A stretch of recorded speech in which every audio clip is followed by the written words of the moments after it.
আচ্ছা, তো রেকর্ড শুরু হয়ে গেছে, আমরা ক্লাসটা শুরু করে দেবো এখন।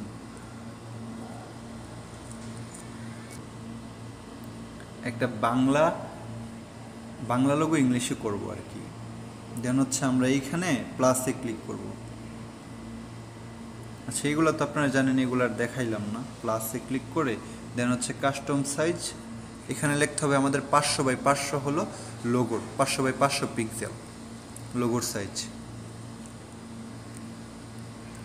500 পিক্সেল। ক্রিয়েট নিউ ডিজাইন, এগুলো আপনারা জানেন, এগুলার আশা করি বলতে হবে না আপনাদেরকে। তো আমরা এখানে ট্যাক্সে যাব। Tax,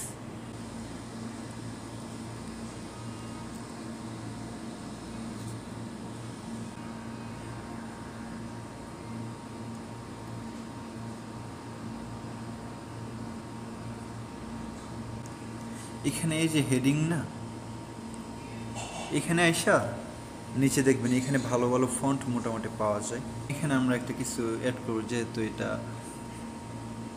logo, food logo.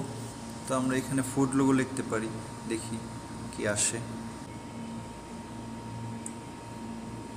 আচ্ছা, দেখি আমরা এইটা ট্রাই করি, এটা দেখি কি খবর, এটা কি। এখন হয়েছে আমাদের, এখন কাজ হবে।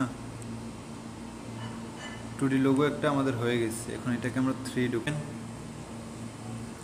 Photo pay. এই যে দেখেন ফটো পে চলে আসছে আমার।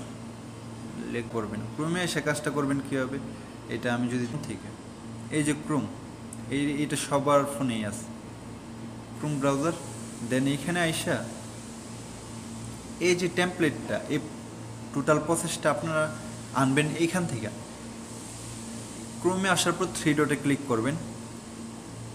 দেন হচ্ছে এই যে এই পেজটা দেখতেছেন, এটা মনে রাখেন, এই ট্যাবটাতে এখানে একটা ট্যাপ করবেন।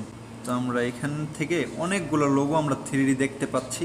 এখান থেকে কিছু লোগো আমরা কাজ করতে পারবো না, তো সেগুলো আমরা এড়াই চলবো, ঠিক আছে? সবগুলাই না, কিছু কিছু লোগো আছে ওইগুলোর আমরা কাজ করতে পারবো না আর কি, করতে পারি। আচ্ছা, আমি এটাই করি, 3Dর জন্য এটা সুন্দর দেখা যাবে।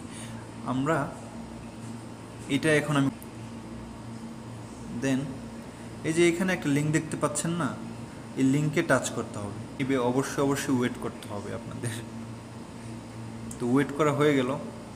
দেন হচ্ছে কি করবেন, মানে এই ছোট্ট একটা বক্স দেখতে পাচ্ছেন না, এই বক্সটার উপর ডাবল ট্যাপ করবেন, হয়ে গেল। দেন এখন আপনাদের কাজ হয়ে গেছে, এখন আপনারা টাচ করবেন আবার সেম লেয়ারসে, আদার মেনু, ফাইল। তারপর আমরা এখানে ক্লিক করব ওপেন অ্যান্ড প্লেস। আপনাদের গ্যালারিতে নিচে এইভাবে স্ক্রল ডাউন করলেই পেয়ে যাবেন। গ্যালারিতে আসলাম, দেন আমি এখানে যে অল ফটো, এখানে একটা টাচ করে,